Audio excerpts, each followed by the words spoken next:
Okay, welcome everyone. We'll get started here as a few more folks trickle into the webinar room. My name is Ty Furman, and I am the Managing Director of the BU Arts Initiative. And we're really thrilled to have had the opportunity to have this commission with Sheila Pre-Bright and to partner with K. Matthew Dames, the University Library, and the Mugar Memorial Library as the physical location of this. And so we're excited about this talk today. I do want to begin briefly simply acknowledging that here at Boston University, the land in which we are occupying is the ancestral unceded homeland of the Massachusetts people and their neighbors, the Nipmuc and the Wampanoag. We acknowledge the painful history of settler colonialism, genocide, and forced removal from their territory, and honor, respect, and celebrate the many Indigenous peoples still connected to this land. We also publicly commit to working to end continued systems of oppression and violence against Indigenous, Black, and other people of color. You can learn who the original inhabitants and stewards of the land you are on by going to native-land.ca, that's native-land.ca, and we encourage you to explore the full history of the area in which you live. Once again, we are thrilled to have partnered with University Librarian K. Matthew Dames and University Libraries. And so I'm going to pass it over to him to share a little bit more and introduce our interviewer. Great. Thank you, Ty. Good afternoon. My name is K. Matthew Dames. I'm the University Librarian here at Boston University. On behalf of BU and its libraries, thank you for joining today's discussion with nationally acclaimed photographic artist Sheila Pre-Bright. We are pleased to host Ms. Bright's installation Rebirth at Mugar Memorial Library in collaboration with the BU Arts Initiative.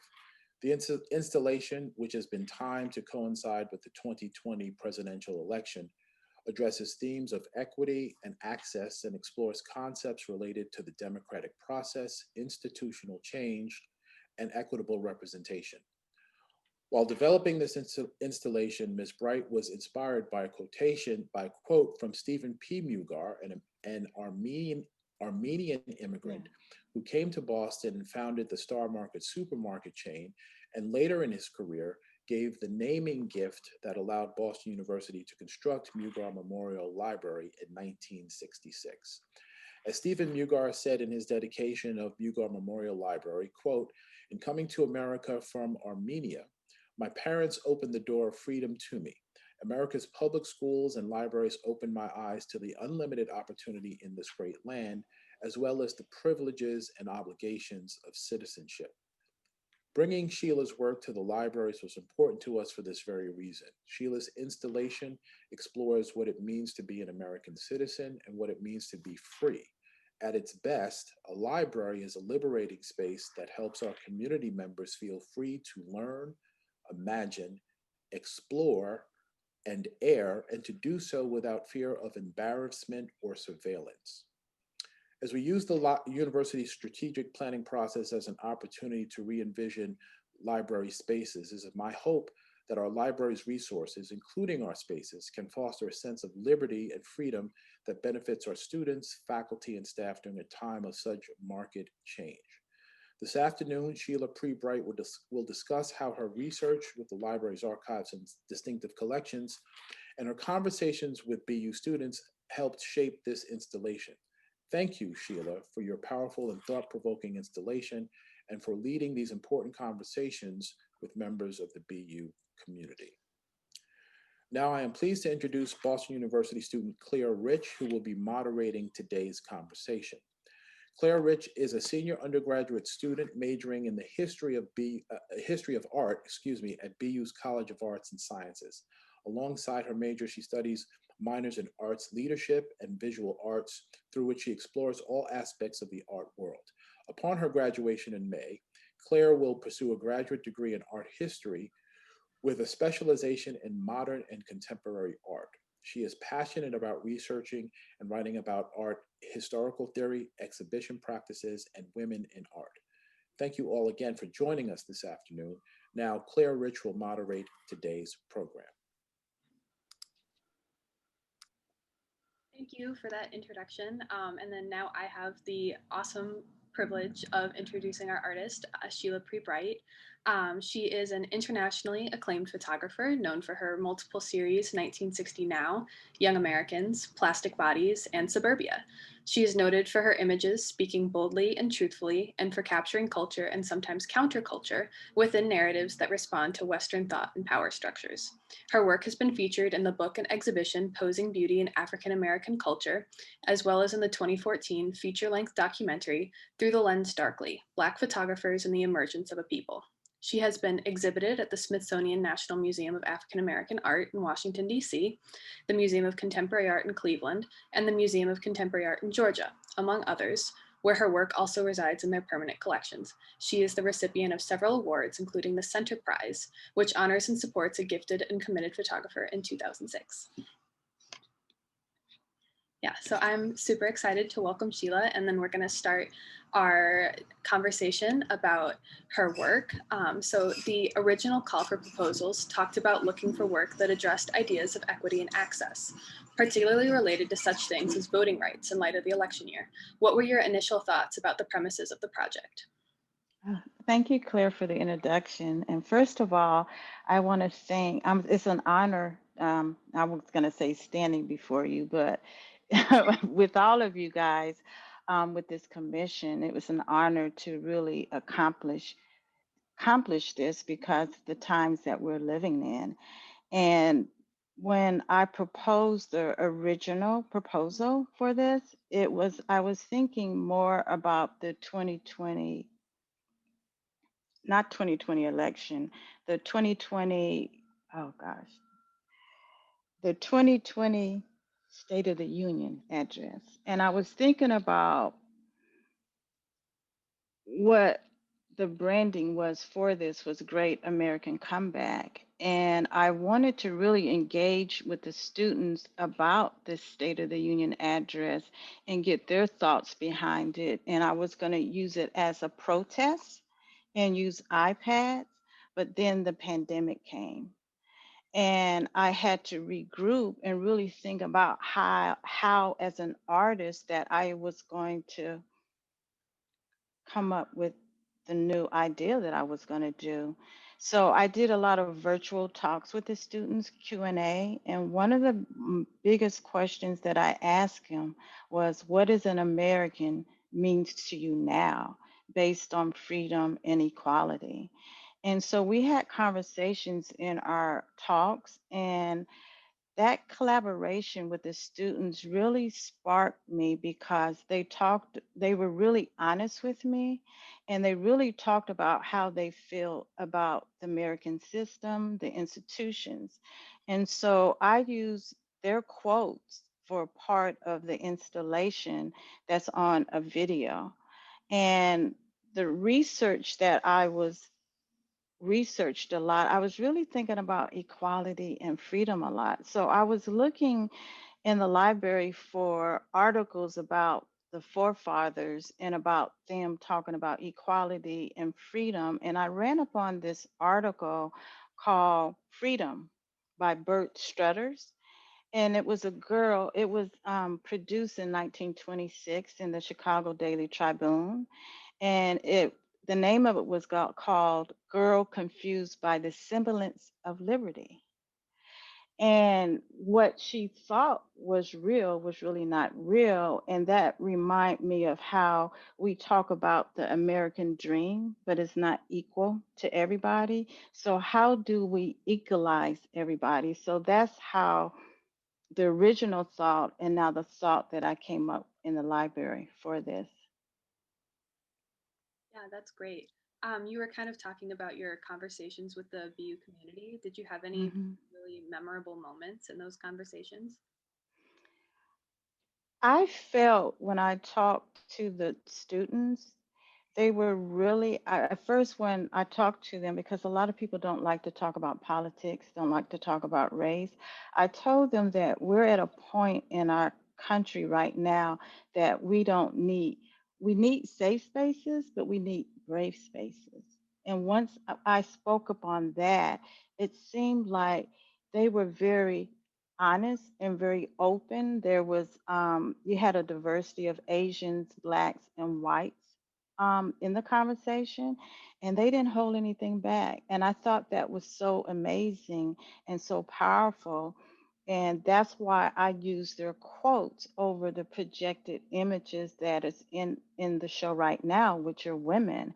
And this is from a body of work that a series that I had at the High Museum of Art in 2008. And back then I was looking at Generation Y and I wanted to know, what does it mean to be an American? And this was in 2006 through 2008. And so when I started looking back at that work, I was thinking about women, because a lot of the talks that we had in the Q&A, it was a lot of the women that their voices wanted to be heard, and they just came out just honestly about what's going on in their lives and how they felt since George Floyd, because they felt that George Floyd was a symbol of change for them. It's kind of like an awakening, you know, if I can say it like that, for people to really start thinking about what is going on. No, for sure. So that kind of like connection that you found between these images from your 2008 exhibition and the interviews with the students, were there any kind of other connections that you found between those? Well, with the connection of the aluminum images that I have on the wall at the library, and these young people were in between the ages of 18 and 20, and Jenny, the Asian young woman that's up now, she talked about how she was 6 years old when she came to this country. It's just like Stephen Mogart, when he came to this country, he was an immigrant. Is that she wonders what it would be like if she didn't come over to America. Morgan with the Blackfish, she talked about how what other better place to be in America. So those same types of things that I learned from that Generation Y, and I'm talking to Generation Z, is still the same. Is that feeling? But what I see with Generation Y and the students that I talked with, they're like, I think they're the ones that's really going to drive this and change this, because they are tired and they really want change. They feel that Instagram, well, not necessarily Instagram, but the social media platforms is an accessible space for all of them to engage and to talk about what's going on at this critical time in our country. So I saw a similarity with Generation Y back then and the Generation Z, but I think Generation Z is going to be more of the force behind it to make that change. As a Gen Z person, that's so good to hear.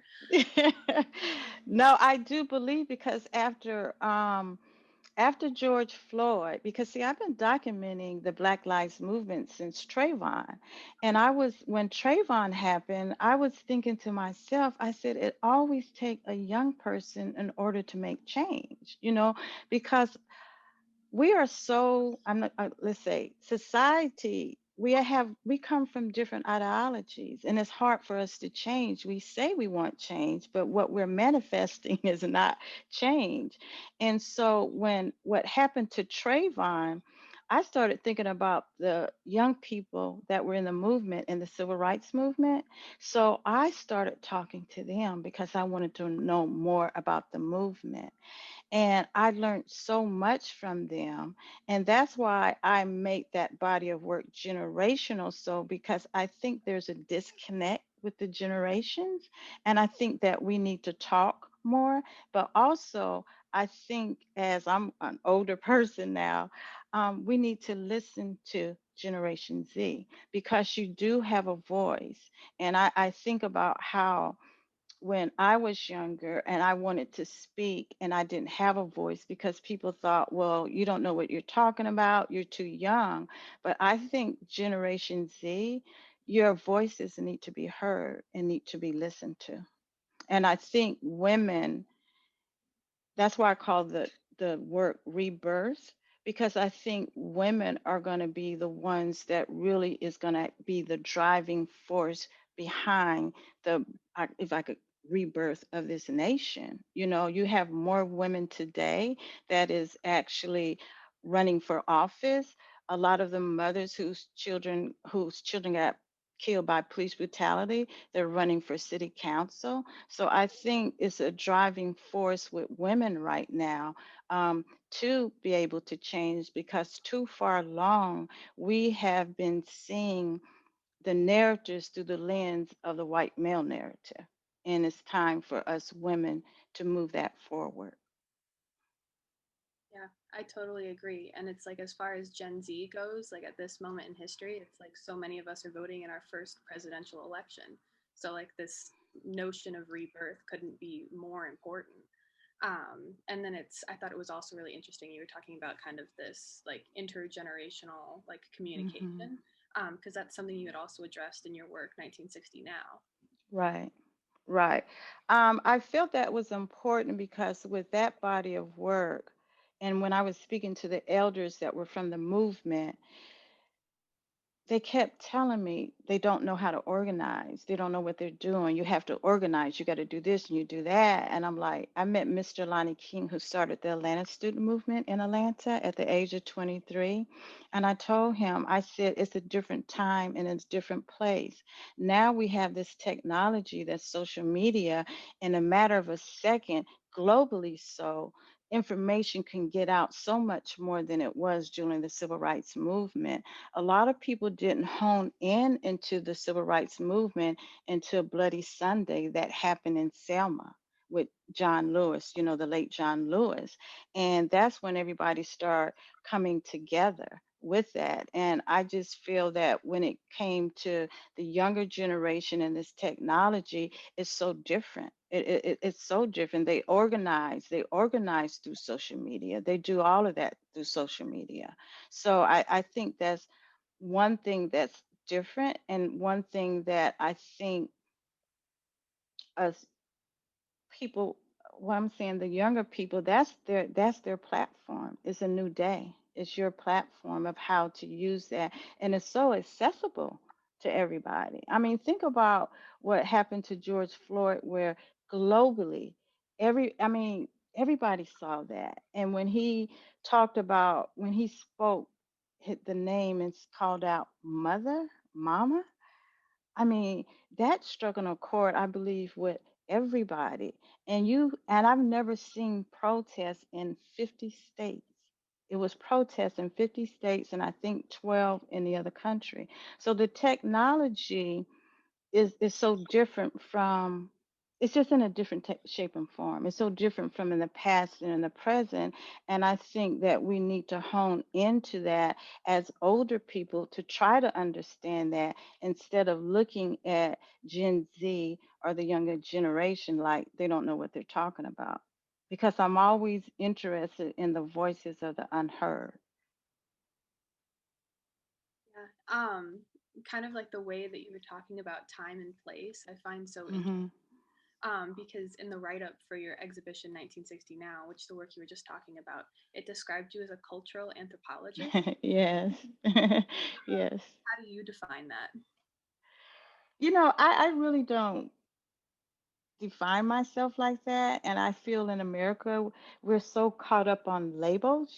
And that's why I kind of say I'm a photographic artist, but I'm very, very interested in different cultures and people and try to understand their ideologies and why they think the way they think. And so photography is a tool for me to engage like that, because I'm a very, believe it or not, shy person. I was very introverted coming up. And when I was a child, my early years, I'm a daughter of a soldier. Um, my mother used to have us on trains, and people always wanted to touch our hair and our skin. And I didn't understand that as a child. Okay. And so I think, reflecting back on that, that's how I was able to process information is through photography because photography found me.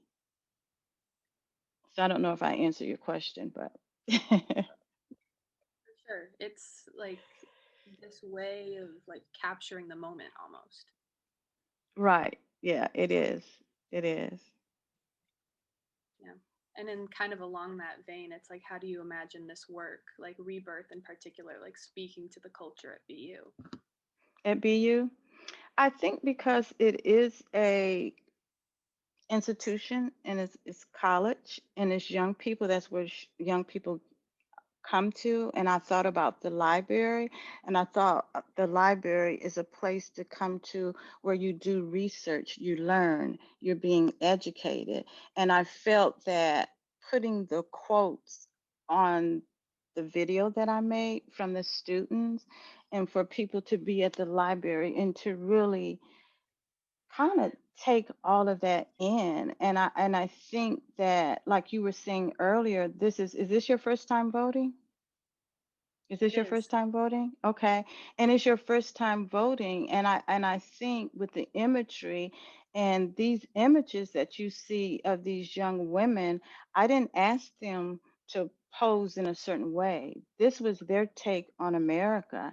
And I feel within the culture of BU, the library, and what the library represent and that symbolism represent, I think that young people may engage with the word more because of the symbolism of the flag and the words that I collaborated with the students that's projected onto the wall.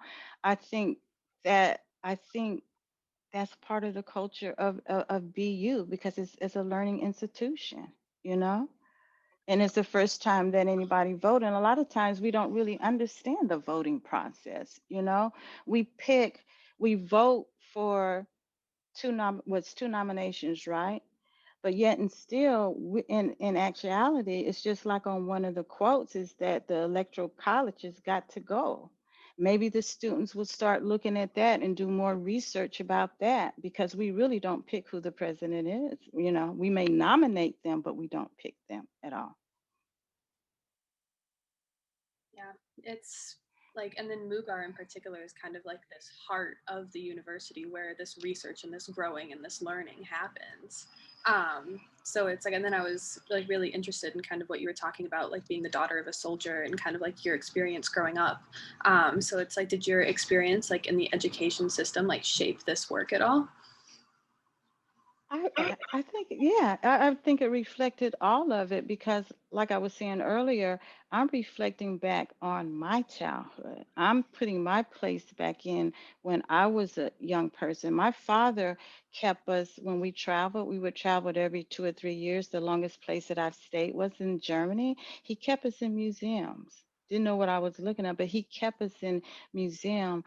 I was a lover. I'm a lover of books. He would always buy me books. Okay, he's the one. My father is the one that when he saw I didn't major in photography. I majored in textile design, and I took my last year in college. I took a photography course, and that really opened me up because I was so introverted. I wouldn't talk to people, and that allowed me to talk. I always say photography found me. And so after I graduated, I just started photographing. And when I moved to Atlanta in 2000, and my father had retired and came back to the South, which they're from a little town called Waycross, Georgia. He saw some of the work that I was doing, and he says, "You got to go to grad school because it's something about this photography that you like." And for me, it really stimulated my mind and opened my mind to a bigger picture of what I was doing. So education is very, very important. And I think a lot of times we might be lack of education because we don't know and we don't know the facts. It's just like with Stephen Merger when he talked about how the American public libraries open up his eyes, and I think that we need more of that, the facts, the science, instead of just somebody told me this. You got to know for yourself, and then don't believe me, go out and do your own research. And that's very important. And I think that's why libraries are very, very important. For me to use the BU library through internet was just really refreshing, because once you're out of school, you don't have those opportunities to go into those collections to look at all. Yeah, I love what you were saying about like that you wanted your work to kind of like serve as like this spark or this inspiration for like people to go out and like research the topic further. Is there Hmm. anything else you hope students or like viewers of the work are going to take away from it? Yes, I think with Generation Z, it's a heavy burden for you guys are going to have to take on the struggle, if I can call it like that. And it's a big burden. And I hope that this work will allow you to really not think about the stress behind it, but really to engage, like I was telling you about the education of it, to really do the research and really to understand, because what still remains is the stars and the stripes. And it's something that we don't have to do anything, but if we could really understand each other, and the young people really understand what's going on within the institutions, because if you can't not change the institutions, then it's always going to come that same, it's going to always come back. You got to pull it from out of the root, but you have to understand the history behind it and why.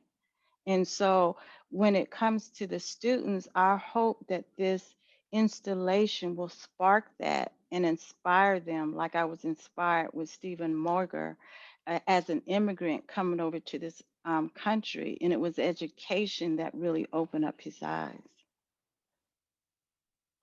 Yeah, it's almost as if your work is kind of like this moment, like in this cycle of research, because it's like it was coming from like your research, like in the archives at Mugar, like coming from talking to the students, and then it's like this spark and this call for further research too. So I think that's really, really incredible. And then I did just want to take a moment for all the viewers. If you guys have any questions for Sheila, you guys can put those in the Q&A function, and then we'll get to those in a little bit. Um, and then it's like the next thing that I kind of wanted to ask you about was I was really curious about like your creative process for the work. Hmm. Like, what did your process look like? I had to laugh on that because I thought that I was going to be in Boston and really engaging with the students, photographing the students. So, what I had to do was when Ty sent me a video of the library, and I had to figure out virtually, so where we're going to place this. And at the time, I was thinking about cardboard images and iPads, and like, how am I going to do that? We're going to have to build a sculpture. And so when I saw the brick wall, I was like, okay, maybe we need to do it there. So I had to go out and buy background paper that was like a brick wall. I had to get samples of the aluminum images. I went out and purchased a projector. And that was like my process of trying to figure out how all of this is going to look like. It's like you saw the piece. I have seen the piece virtually. So my process is so different in how I work, because I could not be physically there. And it appears like from what at first when I saw Ty and Dot putting it up, I was like, oh my God, it's purple. Oh, and he says, I guarantee you that it's not purple. But my process, I had to think and challenge myself other ways of how visually this was going to look. And that was a challenge for me, doing this virtually. So, Yeah. Well, because it's you were talking about your background in like textile design, so it's like right. that would probably be like a super tactile person. Yeah, I think the bricks, because when I bought the background paper, it was like, okay, I could simulate this and get the images and try to figure this out that way. So it was a very different process for me, because these images are from my Young American series, in which I never placed these on aluminum. These are printed on aluminum. And I wanted that feel of nostalgia with that and with the women. Did you have any aha moments during this process where it's like the thing just like really came together and you realized that this was exactly what it was supposed to be?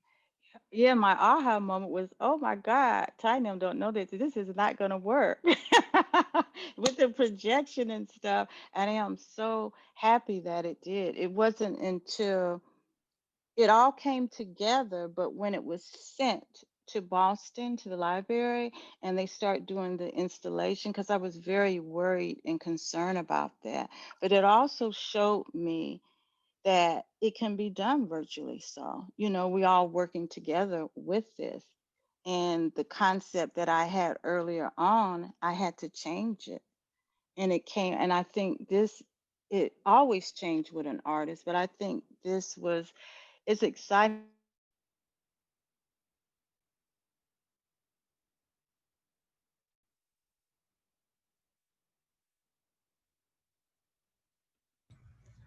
We seem to have lost Sheila for a moment. Oh, I'm here. are Can you you hear back? me? Okay. Yeah, we lost you around it's exciting. And you're frozen again. I wasn't sure if it was her or me. Yeah.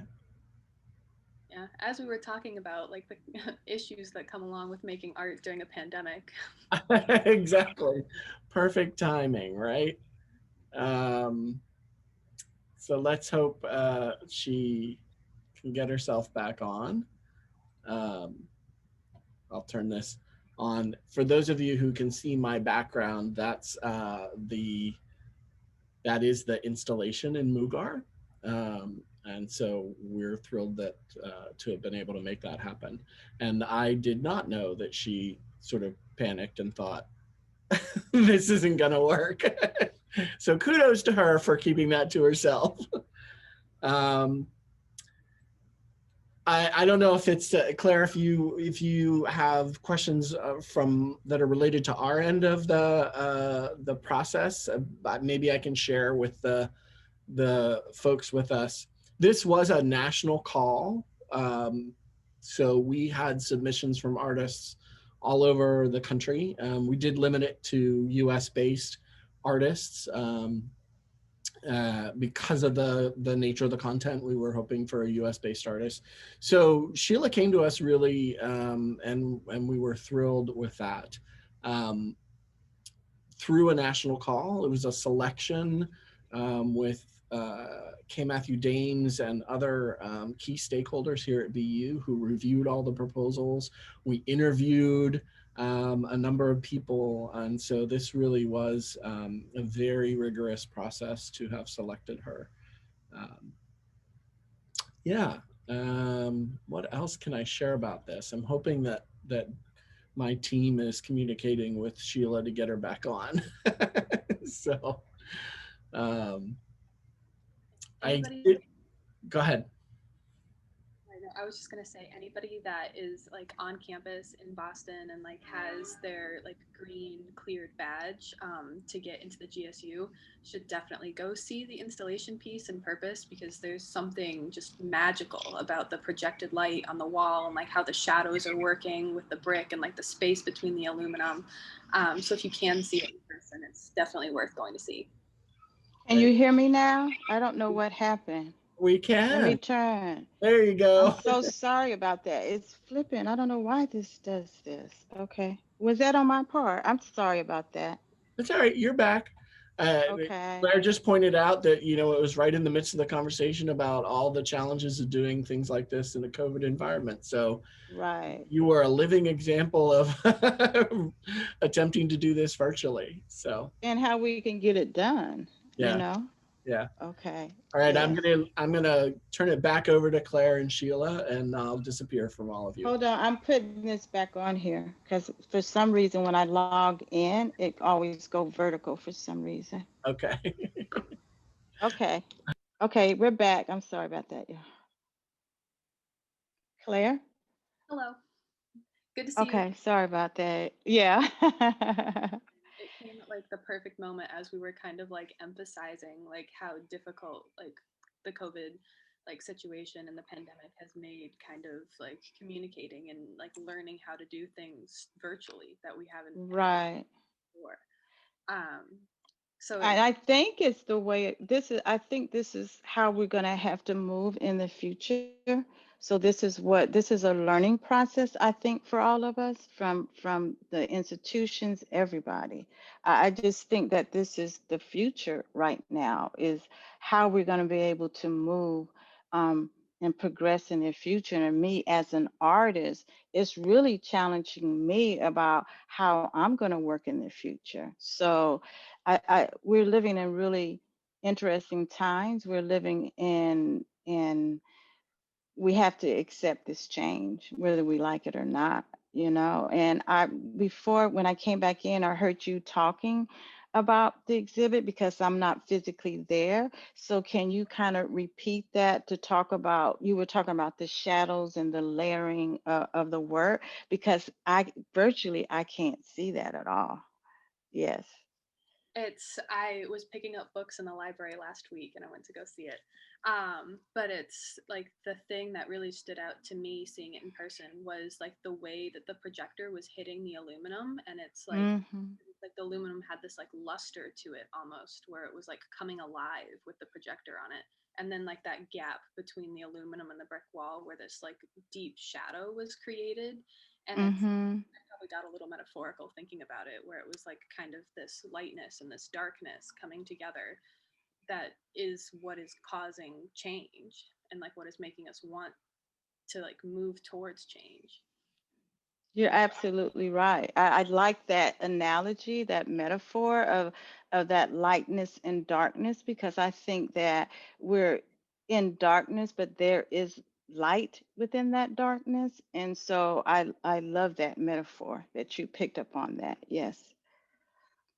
Yeah, and I was really liking how that it's like you could have just had like the aluminum prints, but there was like that extra additional layer of having the projection where it's like you take something that is existing and could continue existing in its plain form, but like shedding light on the situation is making you look at it in a different way.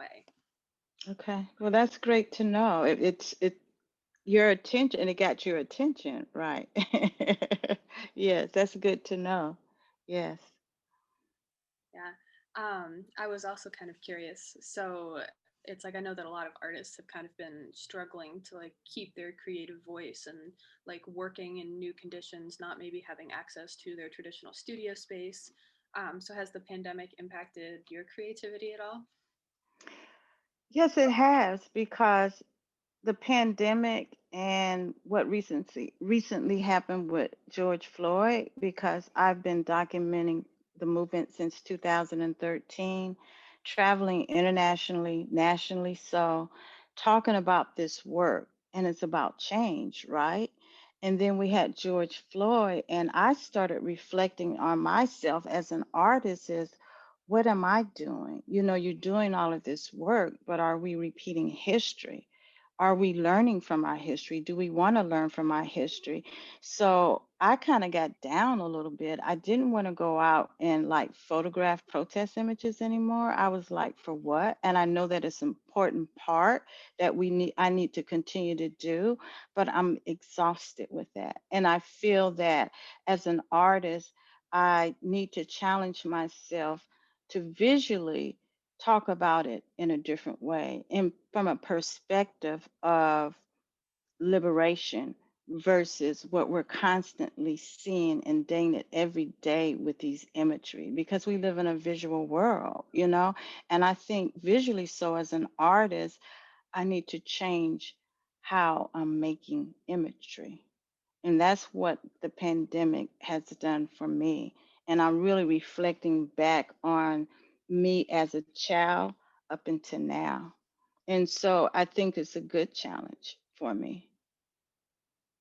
Yeah, for sure. And I mean, like even since the pandemic started, there have been so many powerful just images coming out of the pandemic, whether that's of healthcare workers, whether that's of Oh, protests. yes. So it's everywhere you look. It's social media. It's like you open Facebook, you open Instagram, you look at the news. So it's like, how do you see your images kind of fitting into that, like just flood of like visual stuff? I think you have to, it's just like what you were saying earlier. You was at the library and how what the images did for you. And I think as an artist, why let me speak for me. As an artist, that's what I have to really think about. How visually people are reading the images and how the images are going to be seen and represented. And how can I catch somebody's eye to bring you in to the imagery, because we're bombarded by a lot of stuff and we become numb to it. And so that's the biggest challenge for me right now. I'm moving on into landscapes because I think to talk about what's going on in this country is about the land, but I don't want to do traditional landscapes. So watch out for that. I have a commission with the High Museum called Picturing the South, and I want to tackle myself for landscapes. And so that's what I'm doing as an artist to challenge myself, because I'm always interested to showing the universal commonality amongst all people. Okay, but I happen to be African American, and sometimes in society we can't get past people's physicalness, and so I want to deal with the land and try to talk about it and from that point of view. Yeah, and then this is like the perfect segue. So it's, we got a question in that is kind of asking about like your experience in the South, particularly as you were talking about your landscape project, Picturing the South. Um, Hmm. could you speak about your experience in the South and the Southern influence on how you approach your work and addressing power structures, youth, and moving through this moment visually and beyond? That's a good question because my parents are from the South. They grew up in the Jim Crow era, 18, 20 years old. But I never lived in the South as a child or even as earlier years, my college years, because I lived my first and formative years was in Germany. And so I moved, my father retired and came back to the South. My mother did not want to come. She did not want to come back to the South. And so what happened was is that I moved to Atlanta in 2000. And so the South was very, very interesting to me. And it had a lot of influence on me because when I called my mother, I said, I'm not used to being here. I said the people are different. Don't get me wrong, there's prejudice all around the world, but with something about the South that was different and I didn't understand it. I'm a very shy person, but I do speak my mind. And when I speak my mind, people was like, "Oh, you're not from here," you know? And so for me to do the work that I do here, because my father has always told me to speak the truth, and that's what I do with my imagery. People can't really handle me and my work here. They think that I like drama, and I don't like drama. It's just that I'm fascinated about the South and how you have this, especially in Atlanta, they talk about a city too busy to hate. And I feel that people are passive aggressive here. And I think a lot of that influenced me being in the South because I'm looking to speak the truth and find out what's really going on. Like I did a body of work called um, Invisible Empire. And I went to Stone Mountain. I don't know if anybody knows the history of Stone Mountain Park. It was it's one of the largest granite stones in the country, and the KKK did their second coming of the KKK on Thanksgiving in 1915. And W.E. Du Bois talked about how Georgia was so beautiful but so disturbing. And that's that underlying racism here in Atlanta. So that's what helped shape my work being here in Atlanta is to especially in the South, to really find out really the truth and the history of it and try to bring everybody together with it. Like I told you earlier, I like to bring in universal commonality amongst all of us because I feel that we don't really know each other. We know each other's through media, and we're kind of still like in our own little tribes. And I feel that art, my art can be used as a form of activism to bring for shared communities to bring out all of this. So the South has really influenced me in my work because of that deep rooted racism here. And I'm trying to move away from that and talk about, like, take about we will all breathe and talk about the liberation of it because we have to progress. I think it's so interesting how you can like so powerfully connect with all of these like places that you found yourself. And it's when your Wi-Fi cut out. Ty was kind of talking about like the call for proposals and that process. So Hmm. one of the questions was interested in like how did you find that call for proposals and why you decided to apply.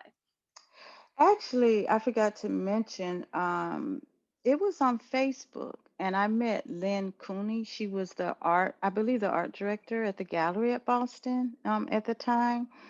And I saw it. She tagged me on that, and I saw that, and that's how I found out about the commission. And I thought it would be awesome for me to actually submit because of the type of work that I have done. Yeah, and I did not realize at the time that I would be reappropriating my Young American images for that. Yeah, and it all worked out. Yes. Yeah, no, that's awesome. Um, Yeah. And then this last question here. So it's they had picked up on this quote where it's like you were talking about this is the future right now. So then the question is, in what ways might this moment positively impact access and equity for people and for you as an artist? Okay, say that again now. So picking up on this is the future right now. In what ways might this moment positively impact access and equity for people in general and for you as an artist? You know what? That's a very, very good question because I've been pondering that. And do you know the Arthur Abram X. Kendi? Yesterday, I was at Urban Outfitters, and I'm answering this question because I am thinking about how moving forward and how it's impacted positively. So I think that we all need to pick up this book, okay? And it's called Be Anti-Racist, a journal for awareness, reflection, and action. And what it is a journal for you to talk about how you really feel about this, okay?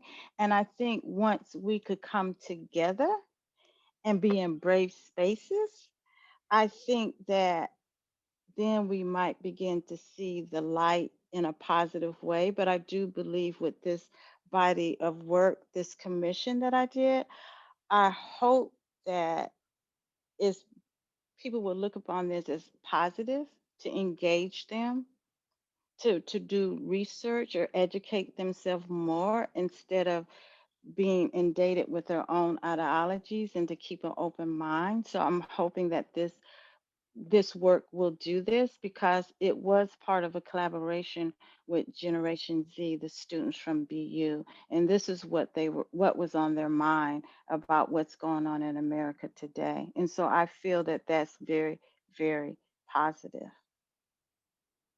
Yeah, it's so cool that you mentioned Ibram X. Kendi because it's, I don't know if you saw this in the chat, but he's currently working at BU. He is the director of our Center for Anti. Right. Yes, I know.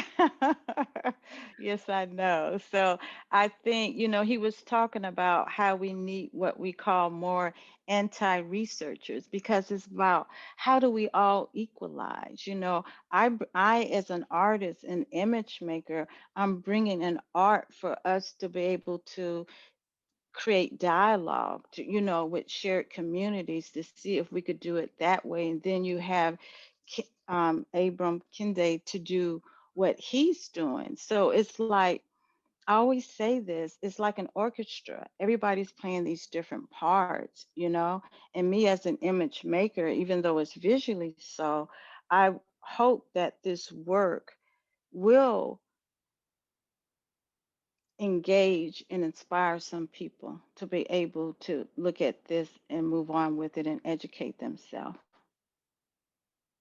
Yeah, that's so interesting because it sounds like you're really pulling inspiration from all of these writers and all of these sources. So I was wondering if you have any other like particular like inspirations and influences in your work. No, I'm taking it one day at a time. I'm taking it one day at a time. And I can stress this more and more. It's all about education and knowing about what's really going on, you know, and I think the universities and these organizations are a place to come for that. You know, you have Kende there now, you know, and to maybe share this with him or share this with your group of people that you deal with. Okay, because this it's really hard to talk about how to equalize everything because everybody want to be first. Martin Luther King had an essay out, and I can't remember the name of it, and it talked about how everybody want to be first, and I think that's some of the problem. But how do we equalize? How do we I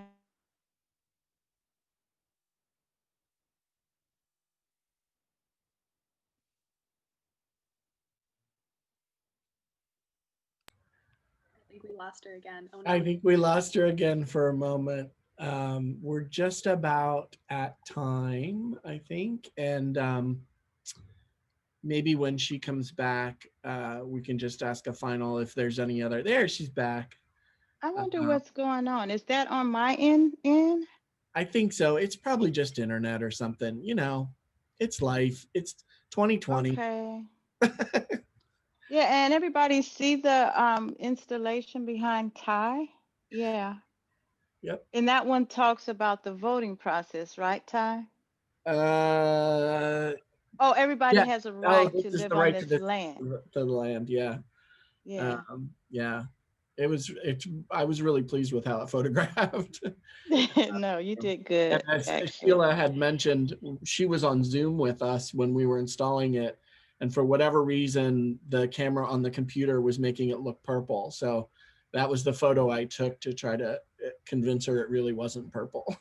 Right. Yeah, I wish I could come down before the end of the year to see it. Yes. I'll pass it back to Claire. I don't know. Do you have one more question for her? We were kind of talking about like your inspirations and your influences, so I was just wondering if you had anything else that you wanted to add. No, I think I'm just taking it, like I told you earlier, one day at a time, and I'm being influenced and inspired by everything, you know? So it's a lot of slowing up and just taking one day at a time and getting inspired. I'm inspired by wanting to grow a garden now. That's helping me get my mind off of other things, and I'm thinking more about home now. I'm thinking, I mean, home has always been important, but I'm really thinking about home because we're spending a lot of time at home, and maybe, you know, you in the dorm and being isolated. And what does that mean?